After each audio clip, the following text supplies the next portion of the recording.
লেবাননত Israeli হামলা 2 বাংলাদেশি আহত হইবের ঘটনা ঘটটি। যুদ্ধবিরতি আলোচনা চলিবের মধ্যেই দেশ ইবের বিভিন্ন এলাকাত নতুন গড়ি ইসরায়েলি বিমান হামলার ঘটনা ঘটে। এতে গড়িয়ে এনে কয়েকজন নিহত ও বহু মানুষ আহত হই।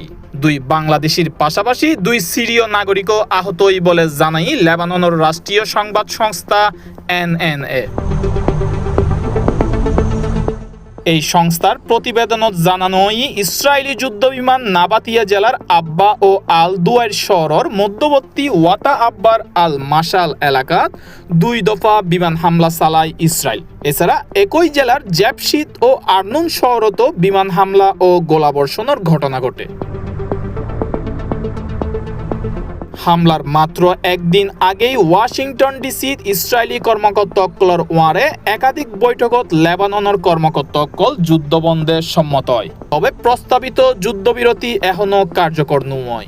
যুদ্ধবিরতি প্রসঙ্গে হিজবুল্লাহ প্রধান নাইম কাসেম জানায়, এ ধরনের চুক্তি লেবাননের লাই আত্মসমর্পণ ও পরাজয়ের সমান।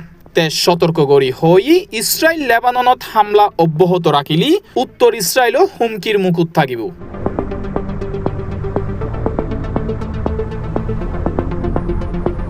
International desk C+ TV।